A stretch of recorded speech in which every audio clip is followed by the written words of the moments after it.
All right, VandySports.com. We're back. Let me turn on my light here, maybe to show my skin glow here a little bit more. Sean Williams, Justin Angel here. We're back with our 2021 recruiting recap specials. Um, we've done every position so far. If we go in order, I hope I load these in order. Um, so defensive backs, secondary is going to be our last position group that we recap. We've recapped all the others, so if you have missed those, please check those out on our YouTube channel. And please subscribe to our YouTube channel and hit that notification button. Hit the bell, and it will notify you when we upload new videos. Like I said, we're doing these recruiting recaps now, and by position, and then we'll also keep just having some more creative videos on our YouTube channel moving forward. And if you haven't subscribed to VandySports.com, please do so. It's $9.95 a month if you sign up for a year. And if you're really special, you get that $9.95 a day plan. That's when you're really special, right That's there. right. That Chris Lee special That's there. certified gold member right there. So we're obviously, like we said, we are going to recap the 2021 class, the defensive backs, the secondary. Big class here in terms of this position group. Six signees overall. And let's just look at the board. There we have up on the screen Tyson Russell out of St. Thomas Aquinas, Alan Taco Wright out of Woodward Academy in Georgia, obviously the younger brother of Mike Wright, James Zigler, and the local product John Howse, Marlen Sewell, a great late addition out of Alabama, and C.J. Taylor, the Mr. Football 6A finalist out of Warren County, had a big year. We're going to talk about all those guys coming up here in just a minute. We're going to flip the script and show their rivals' profiles, and then we're going to watch some video too. So Fired up by some defensive back play. I had CJ Taylor put up there, but we'll start off with Tyson Russell, who's already on campus. He was a mid-year enrollee, obviously out of St. Thomas Aquinas. Of course, Derek Mason, whenever he was at Vanderbilt, strong ties to that school, that program. A lot of players on the current roster, um, out of that school right now on Vanderbilt's roster, and they signed three guys from St. Thomas Aquinas in this 2021 class. So Russell was recruited by Aaron Henry, former cornerbacks coach. He's now at Illinois, and really just like that blend of SEC football, playing on the highest level, and academics. Russell committed right after he did a virtual visit with the staff back in the spring. Obviously, committed back in May. So you look at his offer sheet here. Had some really good Power 5 offers from the likes of Purdue, Pitt, NC State, Missouri, Minnesota, Syracuse as well. So really And if you good. get an offer from Pitt and you play defense, that's one you need to take account there. Right, right. So really good get. And Tyson's father, Twan Russell, played at Miami and also played in the NFL for the Falcons, Dolphins, and there's another team I'm forgetting. But so he's got some good bloodlines in his family in terms of football. Let's pull up his film here. And I'll hit the play button. Justin, tell me what you like about Tyson Russell. Well, one thing if you watch his film, one of the first things that pops out to you, they play a ton of press man. He's up in press coverage a whole lot. And after you watch a little bit, you can see, he has a lot of success with it. Just watching his film, something I really like is, he flips his hips really well, runs with whoever the wide receiver is, does a really good job of that. Here they are trying to hit him on the back shoulder. Shows off some ball skills there. But one thing about him is he's not overly physical. I think that his size maybe that's part of the reason for that. But I think as far as coverage wise, he may be one of the best cover corners that you have in this class for Vanderbilt. Just like I talked about, I mean, as far as just being able to open up his hips and move, and just the way that he his ball skills and those type things, I think this is a really good add for Vanderbilt. And as we've talked about, that is a position of need here early on for Vanderbilt as well. And the fact that he's able to get on campus early, that's definitely going to help him out there as well. So, Yeah, you mentioned all that, and another good intangible with him is just being on that team. He's used to winning, so it's good to have that kind of winning mentality. absolutely. Especially when you come to a place like Vanderbilt, who's coming off a really low season, but obviously has a lot of new juice with Clark Lee and his new staff. So yeah, there's Tyson Russell, and we're gonna flip the script, and we're gonna talk about Alan Wright, better known as Taco is his nickname. So not really sure what the origin of that is, but I guess he likes tacos. Who doesn't like tacos, Who doesn't like tacos? If I was the king, all of us would be nicknamed Taco. right? But Alan, obviously from Woodward Academy, we talked about another Woodward Academy signee earlier in Arrington Truesdale, the linebacker out of the same program, and obviously the connection with Mike Wright, who is the current quarterback on Vanderbilt's roster. So here's Alan Wright, chose Vanderbilt over the likes of these schools. He had an offer from Maryland. It's kind of like in Cincinnati, obviously coming off a good season. Had some MAC schools, MAC offers, and Conference USA offers as well. Memphis in there too. But Allen's really versatile. Even though he's listed as a cornerback, he kicked return a lot, so he's got a lot of versatility to his game. I think he lined up at wide receiver for the offense too. So he's a versatile player, knows how to play on both sides of the ball. We'll take a look at his highlights here. And Justin, just tell me what you like about Alan Wright here. Well, it's something I like about him, like you're just talking about, the versatility part, and that part. He's able to affect different parts of the game. So anytime you think about that, you think about ways that they could help, special team wise and doing those things. But if you watch him play here, I think he does a really good job of driving on the football, getting downhill, doing those things. He's not just overly physical or those type of things, but he does show up in the run game and do those. And you can definitely see what the Commodore staff liked about him just watching him. Yeah, he was recruited by former cornerback safeties coach Mark Mattioli. So there's a little bit of Alan Wright there. And we're going to move on to James Zigler, which I do not have his profile pulled up the way I wanted to. I'm just looking at an old story, reminiscing here.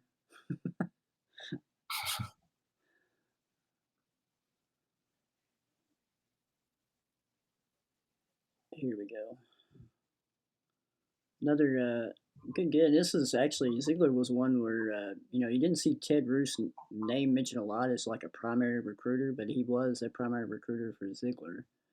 And Ziegler, we talked about the versatility of Wright. Ziegler's another one of those guys who was very versatile, was very productive on the offensive side of the ball for his high school team as well. And I think he Right.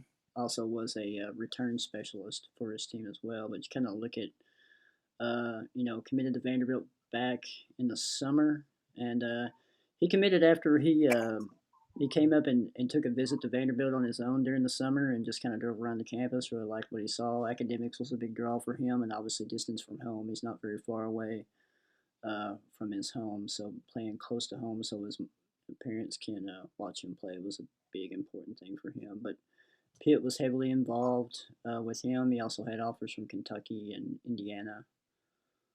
And look at his offer list. Had a lot of MAC offers, Conference USA. So there's a James Ziegler's offer list. We'll check out his highlights here. Show off. Obviously, you're gonna see a lot of offensive highlights here too, just because he's that kind of player for his team. Very versatile and very dangerous with the ball in his hand. So we'll watch that. Justin, what do you like about the highlights here at James Ziegler? Well, he's got good speed, showing off the ball skills there right off the bat. Playing offense there. He does a good job here from the slot. You can see him break another long run here. But when you watch his defensive highlights, the thing that kind of separates him from the other guys that they've signed in this class is, he's more of a physical type guy. And if you just look at his body, he's a little bit more thicker than what, Taco is, or Russell or Sewell. He's a little bit bigger body, which that helps out as far as the quick game and those type things out there on the edge. Also playing against the run, doing those. But once you get to the defensive film, you can see that he plays a lot of the press man as well. Does a pretty good job of running with the wide receiver. Ball skills isn't always just great is when you watch him in coverage, but he's definitely really physical, and that's something that helps him out greatly. Yeah, flip the film a little bit forward so we can see him on defense a little bit here, because obviously that's where he's going to play at Vanderbilt. Right. And right there is a good example of, defeating a block, being physical against a wide Hmm. receiver, making a tackle out in space. That's something that it's a big part of today's game. Playing against the run again, that's something else that's also important. Yeah, there you go, James Zigler right there. And we'll move on here, and we will talk about probably one of the biggest in-state commitments for Vanderbilt in this class. That's for sure. We got a couple in the secondary, but able to get John Howse out of Brentwood back in September, and obviously highly rated, high 3 star, and a really good get. Look at his offer list: Michigan, Ole Miss, Mississippi State, Missouri, Nebraska, Penn State, NC State. He had a lot of Power Five offers. Vanderbilt was able to keep him home. It was one of those where House had a pretty established relationship with Derek Mason and his staff, and I think that kind of went a long way. Just him coming to Vanderbilt when he was younger, camping at Vanderbilt, so he had a really good relationship with the staff, and that really paid dividends at the end. I think at the end it was more of a Vanderbilt Nebraska type of battle for him, and Vanderbilt ended up winning out. So uh, really good get for Vanderbilt in terms of one of the best in-state prospects in 2021. Let's pull up his highlights here. Justin, tell us about John Howse. You've got a lot. I know you've got a lot of feedback from him from other coaches that you coach with in the state of Tennessee. What do you like about his film? Well, when you watch him, the thing is he going to play safety or does he play corner at the next level? Vanderbilt's previous staff was recruiting him to play corner. I think he could possibly do that. If you watch him in the state championship game this year, he was able to match up one on one with Isaiah Horton, the 4 star wide receiver that they have there, and I think he did a very good job. But uh, and some of the opposing coaches that I talked to that had played against them were extremely high on House. They thought that he had a chance to be a really good player at Vanderbilt, and they thought that he had a chance to play extremely early at Vanderbilt. And then when you turn on the film and you see somebody that's his size and how big he is and able to move from, and then he's also impacting, all 3 parts of the game. Defensively is his main thing, but also on special teams, you see him covering punts. You see him on offense, playing a little bit of wide receiver. I mean, he's able to do a whole lot of things. And just from that special teams works, like we've talked about the other guys, when they put that out there, that's a good way to get on the field early. And when I watch House, I just think that he's a really physical guy. He does a really good job coming downhill. I know the previous staff recruited him as a corner. I actually seen him more as a safety just watching him play. And, he's another guy that's a mid-year enrollee. He gets to come in with Coach Lee, learn kind of the system, what you're trying to put in early. And he just, from everything that we've seen here, what I've heard about him, he just seems like a guy that could play early. Yeah, and he gets a good start. And thanks for mentioning that. I forgot to mention that whenever I was kind of flipping through uh, looking at his profile. He is another mid-year guy. So of the defensive backs, you got Tyson Russell, who's a mid-year guy. John Howse is a mid-year guy, so they get an early start on things this spring semester. Um, so yeah, we'll move on to a pretty big late addition for Vanderbilt here in Marlon Sewell out of Shades Valley, Alabama. Here's a guy that I think was a lot of teams really liked his senior film and were kind of coming in on him, like teams like Texas Tech, Pitt was another one that was mentioned. They really liked him and were coming after him. He had an offer from Maryland too, Duke as well. Georgia Tech was showing some interest, but Vanderbilt was able to really get him. Aaron Henry was involved in his recruiting process as well, and helped get him to commit to Vanderbilt. But Sewell was another guy that education was really big with him, and Vanderbilt playing in the SEC, but also distance. Alabama guy, Vanderbilt's not too far away from him, so his family can come watch him play, and he just play in the SEC. So that's a big pickup. I mean, a high 3-star kid, and had a lot of teams after him late in the process here. We'll pull up his film, and Justin, just kind of tell us what you like about Marlen Sewell here. Well, the thing that pops off to me when watching his film is I think he's got really good speed. I think he can run, and that's something we've talked about. Derek Mason was really big on wanting length and those type things in the secondary. Well, a lot of times to get the length, they gave up on speed just a tad, and I think that's something that Vanderbilt needs to add on the back end there. And that's something that you can see from Sewell here. He's awesome. He just hit that guy and he went 5 yards, so that was pretty good. Being physical is also good as well, Right. But there you can see he's impacting there on special teams. I think he does a good job as far as a cover corner. You see a lot of these clips and stuff. He's man to man out there, and there's not a whole lot of safety help over top, which lets you know that his coaches think that he can put him out there on an island and he can do what he needs to do. So I was really impressed watching his film. Sometimes he gets his hips turned the wrong way, but I think just with that speed that he has, he's able to recover, and that's something that's able to help him out. And like you were talking about, I think it's a really good late add here with Sewell. Yeah, no doubt. No doubt. Let's put this down, and we'll move on to our next guy, and that is another in-state guy. C.J. Taylor's coming off a monster season, uh, playing at Warren County. He was a Mr. Football finalist in 6A. Just super productive on both sides of the ball. We talk about versatility. It seems like we've talked about this with every defensive back signee, but the same applies for C.J. Taylor, who played quarterback, safety, cornerback on defense, quarterback on offense, kick returns. He did it all for his team, and really yes, made a lot of definitely fits C.J. Taylor. And the first time I heard about him was this past year. Somebody was talking about Warren County, and they made the comment. They're like, "Well, Warren County's 4-0, And if you know anything about Warren County football, no offense, they have not been extremely good throughout the past. So I was a little surprised that Warren County was 4-0, and then somebody said, "Well, they got that quarterback. It just got offered by Mississippi State." I was like, "Offered by Mississippi State? Let me turn that guy's film on." And as soon as I turned his film on and I see everything that he's doing, I'm like, well, that makes sense. This guy here can play. And then got the chance to watch him a little bit more on film, and then see him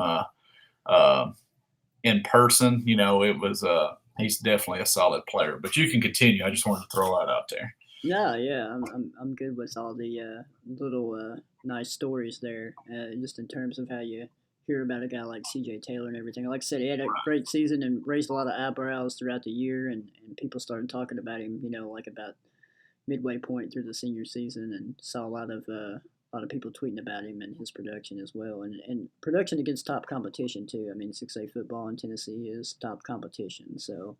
Not only just playing 6A football in Tennessee, they were also in the Rutherford County district. So Right. You're playing teams like Murfreesboro, Oakland, and Murfreesboro, Riverdale. And then, he pretty much went to Blackman one night, who's traditionally been a very good team. And he pretty much put Warren County on his shoulders and beat that bunch. So, and that's really when he started to get a lot of people looking at him and those type things is when you go into Rutherford County, which is kind of considered the Southeastern Conference of 6A football, that's saying a whole lot. I mean, that's really what it is. So Yeah, you obviously we see his school offers here. Mississippi State offered him like pretty early in the fall, maybe around that Blackman game or whatever. And then Army Navy was involved. Arkansas State was involved with him late. Even though he committed to Vanderbilt in November, he chose to not to sign early and signed in February. And I think Arkansas State was kind of making a little bit of a late push there, but Butch ultimately, Jones. yeah, Butch Jones trying to get in there on him, but CJ decided to stay with the Commodores and sign with them in February. So you mentioned versatility, production, all that. Let's take a look at it and check out his senior film highlights here. So, Justin, what do you see here? Well, the question for Taylor once he gets to Vanderbilt is what position does he play? And that was kind of the knock on him. A lot of people didn't know, hey, is he a safety or is he an outside linebacker? Does he have the speed to play safety or is he big enough to play outside linebacker? So that was kind of the debate there on him. That's why he didn't get, a ton more offers than what he got. But what you can see from him is the best way to describe him is he's simply a football player. If you just throw out the intangibles and all of those things, he's just simply a football player. He does a really good job. He's a sure tackler. He does a good job in coverage.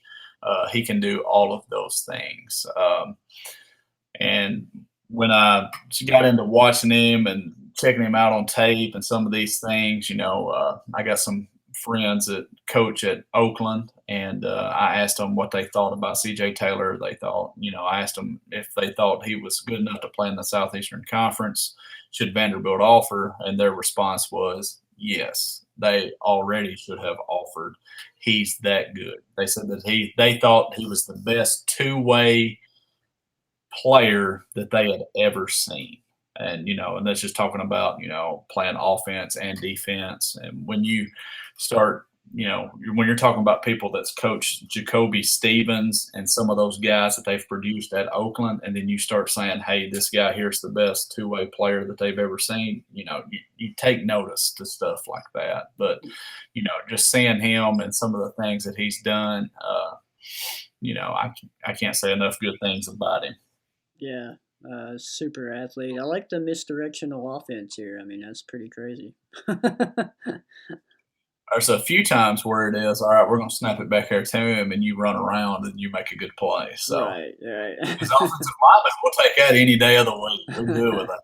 So, now, as far as projecting to the next level, I'm not sure what position he'll play. Like I said, I'm not honestly.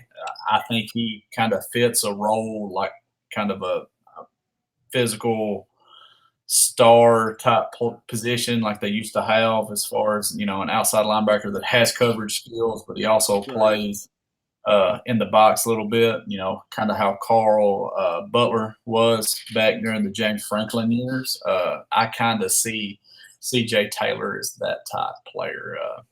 But it's going to be interesting to see kind of how his, how they mold his body and how much weight he's able to put on and those type things. But,